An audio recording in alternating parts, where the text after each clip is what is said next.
Assalamualaikum warahmatullahi wabarakatuh. Terima kasih kepada anandaku kelas 12. Semoga anandaku semuanya dalam keadaan sehat. Baiklah, sekarang kita akan membahas materi tentang upaya bangsa Indonesia mengatasi ancaman disintegrasi bangsa. Integrasi untuk kedaulatan sebuah negara. 1. Pengertian integrasi dan integrasi nasional. Integrasi adalah pembaharuan hingga menjadi kesatuan yang utuh atau bulat. Pengertian integrasi menurut Kamus Besar Bahasa Indonesia adalah penyatuan bangsa atau suku berbeda dari suatu masyarakat menjadi satu kesatuan yang utuh untuk menjadi satu bangsa. Pengertian integrasi dan integrasi nasional. Menurut Ernest Renan, bangsa terbentuk dari orang-orang yang mempunyai latar belakang sejarah, pengalaman sejarah yang sama, dan perjuangan serta hasrat untuk bersatu. Sedangkan menurut Clifford Geertz, bangsa merupakan kumpulan orang dengan bahasa, sejarah, dan tanah yang sama.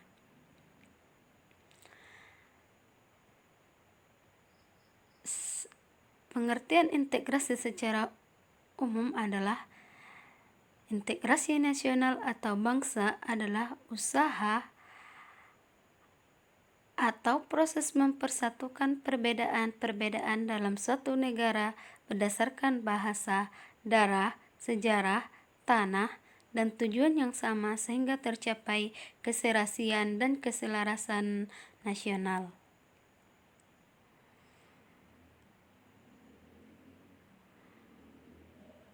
Adapun faktor pendorong integrasi nasional Indonesia.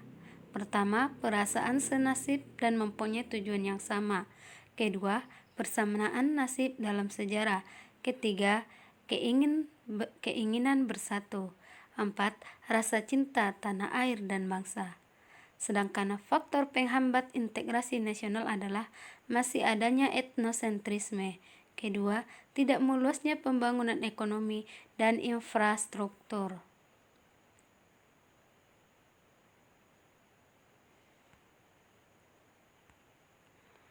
Penyerahan kedaulatan Indonesia dan kembali ke bentuk negara kesatuan.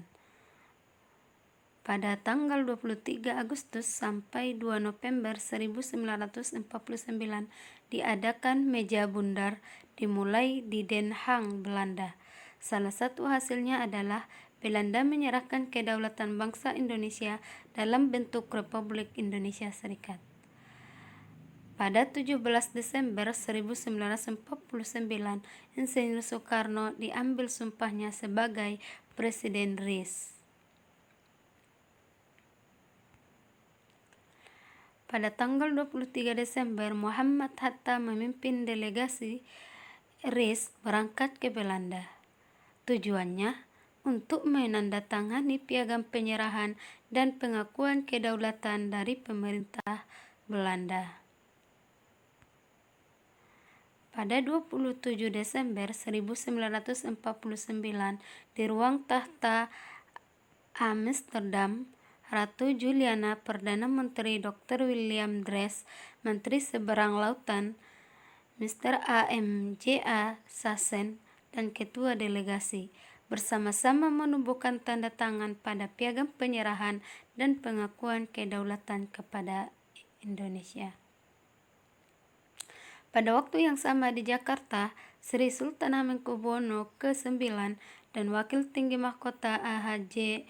Lopik membubuhkan tanda tangan mereka pada naskah penyerahan dan pengakuan kedaulatan. Secara formal, Belanda mengakui kedaulatan penuh suatu negara Indonesia di seluruh berkas wilayah Hindia Belanda, kecuali Papua. Pengertian disintegrasi. B adalah upaya bangsa Indonesia mengatasi ancaman disintegrasi bangsa. Pengertian disintegrasi. Disintegrasi adalah keadaan tidak bersatu padu, keadaan terpecah belah, hilangnya keutuhan atau persatuan perpecahan. Menurut Sukanto dan Sulistiowati, mengibaratkan disintegrasi adalah adanya suatu bagian dalam negara yang tidak berfungsi sebagaimana mestinya atau tidak bersatu padu. Secara umum, pemberontakan di dalam negeri dalam periode awal kemerdekaan terjadi karena dipicu oleh beberapa masalah berikut.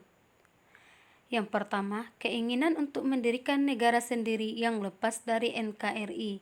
Kedua, mempertahankan bentuk negara federal. Ketiga, keengganan AFRIS di negara bagian bergabung dengan TNI. Bagian pertama, pemberontakan Partai Komunis Indonesia di Madiun pada tahun 1948. Latar belakang terjadinya pemberontakan di Madiun, yaitu pertama, persetujuan Rempil menyebabkan kekecewaan luar biasa terhadap pemerintah Indonesia. Kedua, wilayah Indonesia yang semula meliputi Jawa, Sumatera, dan Madura menjadi semakin sempit karena adanya garis demarkasi Van Mock.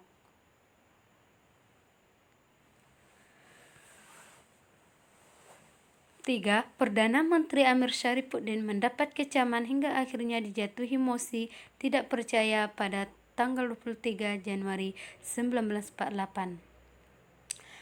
Keempat, Amir Syarifuddin pun meletakkan jabatannya sebagai Perdana Menteri dan digantikan oleh Muhammad Hatta. Kelima, Amir Syarifuddin memilih menjadi oposisi terhadap Kabinet Hatta. Ia kemudian mendirikan Front Demokrasi Rakyat atau FDR. Keenam, FDR merupakan organisasi massa gabungan dari PSI, Pesindo, Partai Buruh, SOPSI, Barisan Tani Indonesia, dan PKI. Dr. Muhammad Hatta meneruskan program reorganisasi dan rasionalisasi atau RERA yang sebelumnya dicanangkan oleh Kabinet Amir Syarifuddin. Kebijakan rasionalisasi ini merupakan pukulan yang berat bagi FDR. TNI masyarakat yang telah lama dibina akhirnya dibubarkan. Pada 10 Agustus 1948, Musso kembali ke Indonesia dan segera menyusun konsep Jalan Baru Musso. Ada 3 gagasan utama yang dikemukakan Musso, yaitu sebagai berikut. Pertama, membentuk Front Nasional untuk menghimpun kekuatan komunis dan non-komunis di bawah pimpinan PKI, mengubah PKI menjadi partai tunggal Marxis-Leninis. Ketiga, menyesuaikan perjuangan PKI dengan garis perjuangan komunis internasional atau Komitren. Pada 1 September 1948 diumumkan pembentukan Politik Biro PKI yang langsung dipimpin oleh Musso. Amir Syarifuddin ditempatkan di Sekretariat Pertahanan. Adapun jalannya pemberontakan PKI di Madiun. Pada tanggal 13-16 September 1948, kekacauan yang diakibatkan oleh provokasi PKI ini mencapai puncaknya, diawali dengan terjadinya pemberontakan antara TNI dan sekelompok orang bersenjata di Solo. Pada peristiwa ini, Dr. Muwardi, pimpinan Barisan Benteng yang anti-FDR diculik kemudian dibunuh. PKI dan FDR menggerakkan pemogokan secara besar-besaran di salah satu pabrik di Delanggu sebagai upaya pemberontak terhadap pemerintahan PKI. Pada 19 September 1948, FDR atau PKI di bawah pimpinan Musso dan Amir Syarifuddin mengumumkan berdirinya Negara Republik Soviet Indonesia. Kota Madiun dijadikan sebagai ibu kota pemerintahan Negara Republik Soviet Indonesia. Dalam waktu singkat, PKI berhasil menguasai beberapa kota di Jawa Timur dan Jawa Tengah seperti Sarangan, Ngawi, Ponorogo, Rembang, dan Purwodadi. Ketiga, upaya penumpasan pemberontakan oleh pemerintah Indonesia. 1. pada tanggal 15 September 1948 untuk mengatasi berbagai gejolak akibat agitasi PKI dan FDR. Pemerintah mengangkat Kolonel Gatot Subroto menjadi gubernur militer daerah Surakarta. 2. Pada 19 September 1948, Presiden Soekarno dalam pidato yang disiarkan melalui radio menyerukan kepada seluruh rakyat Indonesia untuk memilih musuh atau Soekarno-Hatta. Ketiga, oleh karena Jenderal Sudirman dalam kondisi sakit sehingga jabatan pemimpin operasi penumpasan diserahkan kepada Panglima MBKD, yaitu Kolonel A.H. Nasution. Keempat, TNI mengerahkan divisi cadangan dari Tentara Divisi Siliwangi. Kelima, dari arah timur Madiun, Gubernur Militer Jawa Timur Kolonel Sungkono mengerahkan sejumlah batalion untuk menyerbu. Keenam, dari arah barat Madiun, Gubernur Militer Jawa Tengah Kolonel Gatot Subroto memimpin penyerbuan. Hanya dalam waktu sehari, TNI berhasil memukul mundur kelompok FDR atau PKI. Pada 30 September 1948, PKI berhasil ditumpas dan kota Madiun berhasil dibebaskan dari kekuasaan pemberontak. Kesembilan, pada 31 Oktober 1948 di Samandang, Ponorogo, Jawa Timur, musuh tertembak mati dalam sebuah pengepungan yang dilakukan oleh TNI. 10. Amir Syarifuddin serta beberapa orang lainnya tertangkap di daerah Purwodadi pada tanggal 29 November 1948. Lanjut, bagian kedua, pemberontakan Darul Islam atau Tentara Islam di Indonesia. Pertama, DI atau TII Jawa Barat. Penggagas berdirinya Negara Islam Indonesia atau NII adalah Sukarmaji Marijan Kartosuwirjo, tokoh Partai Serikat Islam Indonesia atau PSII. Kartosuwirjo menolak hasil persetujuan Renville. Ia bersama pasukan Hizbullah dan Sabilillah yang berjumlah sekitar 400.000 orang tetap memilih tinggal di wilayah Jawa Barat. Pada 25 Januari 1949, kontak senjata pertama kali terjadi dengan TNI terjadi ketika pasukan Divisi Siliwangi kembali dari Jawa Tengah ke Jawa Barat. Di Jawa Barat kemudian terjadi perang segitiga antara Tentara Nasional Indonesia, Tentara Islam, dan Tentara Belanda. Pada 7 Agustus 1949, Kartosuwirjo menyatakan dengan resmi berdirinya Negara Islam Indonesia atau NII. Pemerintah RIS membentuk panitia yang bertugas menjalin komunikasi dengan Kartosuwirjo. Wali Al-Fatah pada masa Kabinet Natsir membujuk Kartosuwirjo untuk berunding. Pasukan Siliwangi melakukan operasi militer Bharatayuda dengan strategi pagar betis dan berhasil mendesak kelompok DI TII.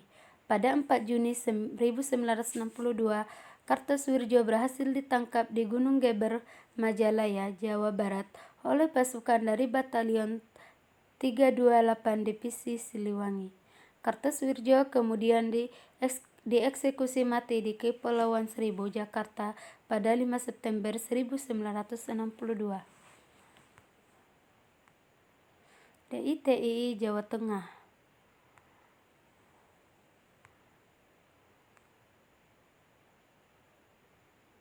DITII Aceh.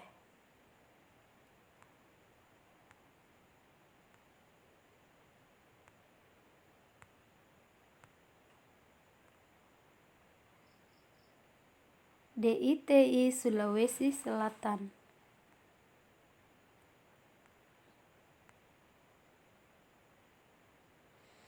Nah, kita lanjut bagian ketiga, pemberontakan Angkatan Perang Ratu Adil atau APRA. Latar belakang terjadinya APRA. Pertama, pemberontakan Angkatan Perang Ratu Adil atau APRA dipimpin oleh Raymond Westerling.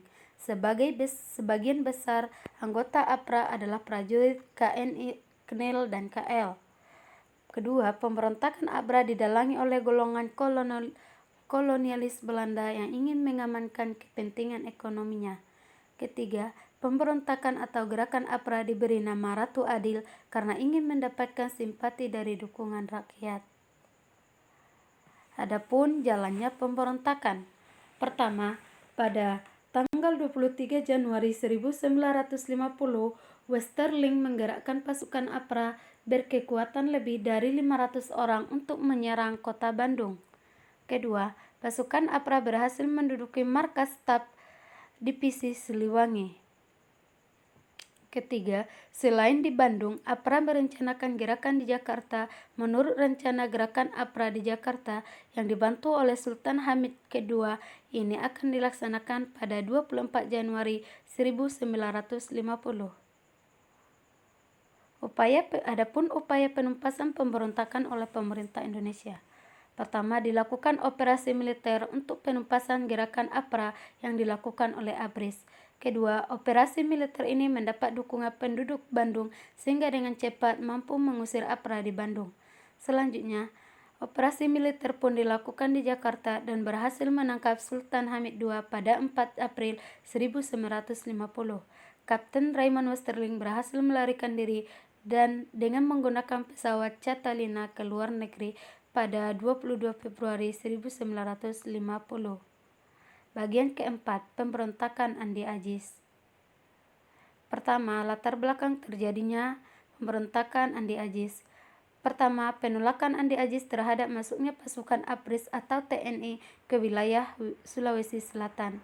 Kedua, pasukan Andi Ajis menamakan diri pasukan bebas. Adapun jalannya pemberontakan, yaitu pada 5 April pukul 5.00 pagi, Andi Ajis beserta pasukannya yang dibantu oleh Koninklijke Leger atau tentara kerajaan atau tentara Belanda dan KNIL menyerang markas ABRIS di Makassar. Mereka berhasil menguasai markas ABRIS dan juga kota Makassar. Beberapa perwira ditawan termasuk Letnan Kolonel A.J. Mokoginta dan beberapa prajurit ABRIS atau TNI menjadi korban. Upaya penumpasan pemberontakan oleh pemerintah Indonesia. Pada April 1950, pemerintah pusat RIS kemudian mengeluarkan ultimatum. Kedua, isinya menginstruksikan Andi Ajis agar dalam waktu 2x24 jam untuk datang melaporkan diri ke Jakarta guna mempertanggungjawabkan perbuatannya. Andi Ajis berangkat ke Jakarta pada 15 April setelah didesak oleh Presiden Nit Sukawati. Ia terlambat sampai di Jakarta. Ia ditangkap dan diadili sebagai pemberontak. Dalam penumpas sisa-sisa kelompok Andi Ajis, dikirimlah pasukan TNI pimpinan Mayor H. P. Worang yang disusul dengan pasukan TNI pimpinan Kolonel A. E. Kawilarang. Bagian kelima, pemberontakan Republik Maluku Selatan. Adapun latar belakang pemberontakan Maluku Selatan atau RMS. Pemberontakan Republik Maluku Selatan dipimpin oleh Christian Robert Stephen Soumokil, mantan Jaksa Agung NIT. Pemberontakan ini berupa gerakan separatis yang menolak integrasi dan ingin membentuk negara sendiri yang lepas, baik dari negara Indonesia Timur maupun NKRI. Jalannya pemberontakan. Pada 25 April 1950, Soumokil memproklamasikan berdirinya RMS dan menetapkan Ambon sebagai ibu kota RMS. Rakyat yang mendukung Republik Indonesia ditangkap dan dipenjarakan. Upaya penumpasan.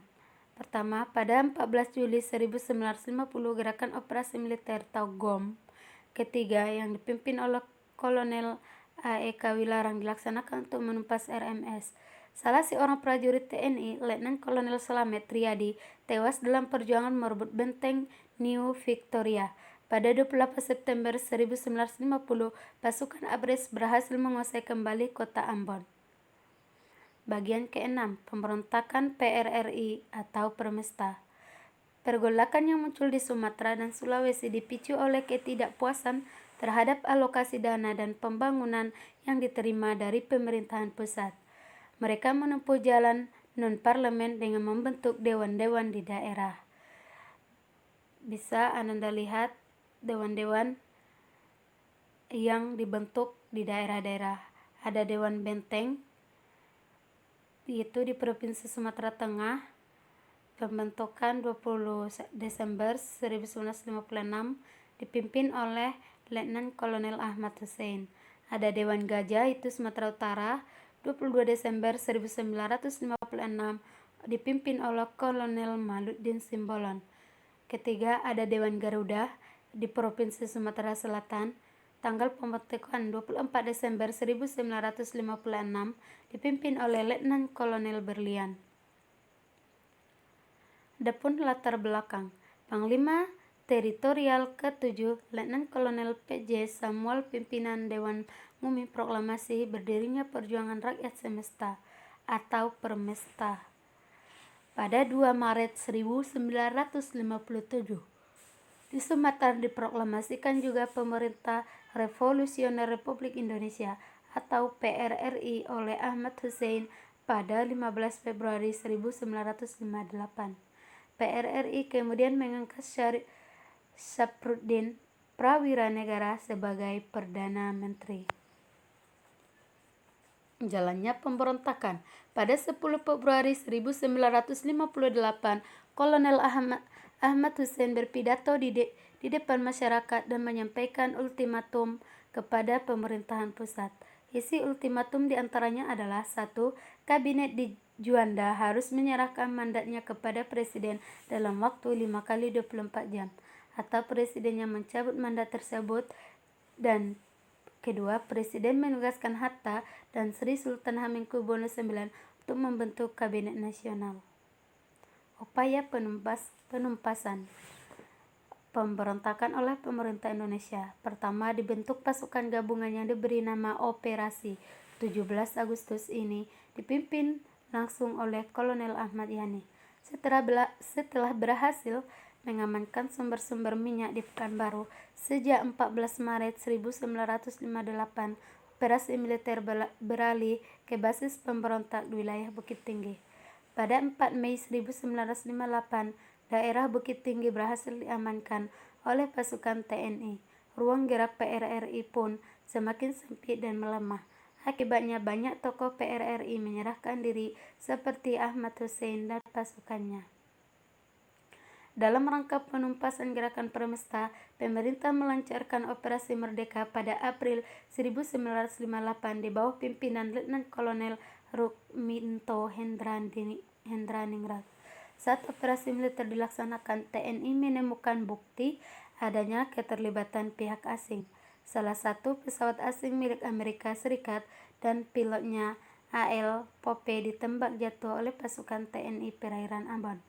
Pada pertengahan tahun 1961, para pemimpin Permesta menyerah kepada pemerintah RI.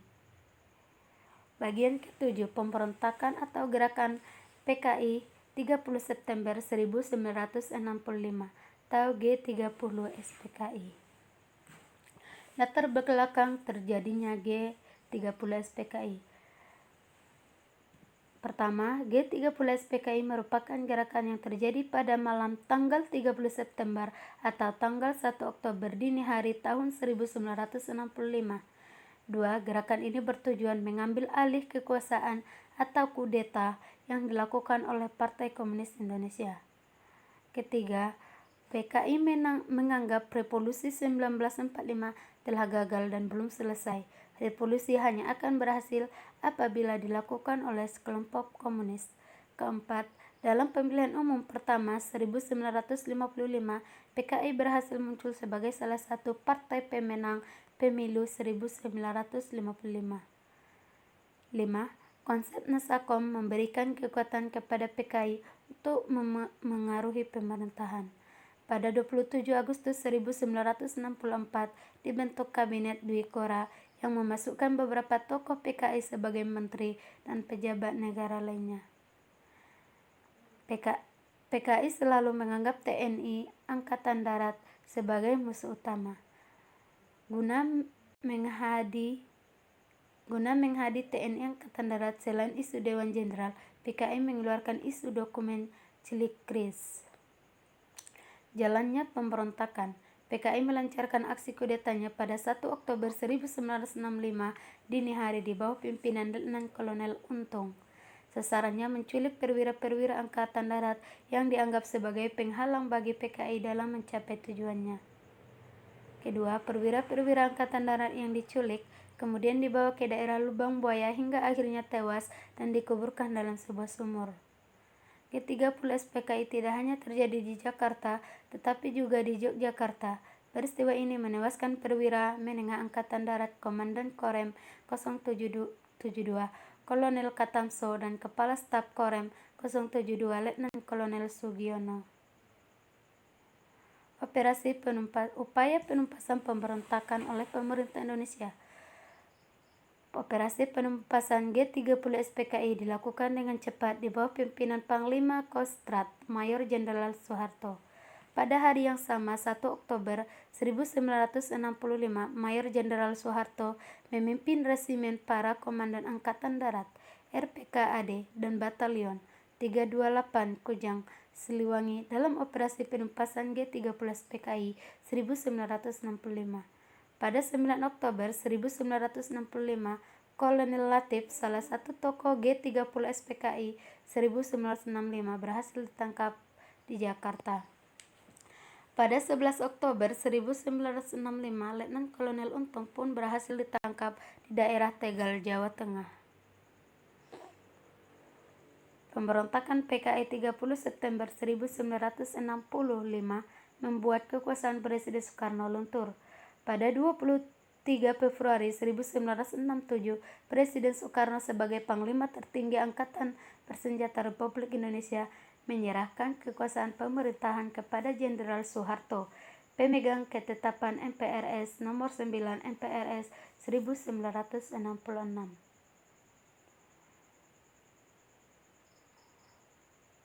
Coba Anda perhatikan. Slide terakhir adalah tokoh pejuang mempertahankan integrasi bangsa. Dapatkah Anda menyebutkan siapa saja tokoh di atas? Apa perannya dalam mempertahankan integrasi bangsa? Nah, ini Anda catat di dalam buku catatan Anda sejarah. Tuh ada 5 tokoh. Coba Anda catat apa saja peran daripada 5 tokoh tersebut. Baik, sampai di sini penyampaian materi yang dapat Ibu sampaikan. Untuk selanjutnya Anda lihat di kelas Maya Rumah Belajar. Baik, Ibu tutup. Wassalamualaikum warahmatullahi wabarakatuh.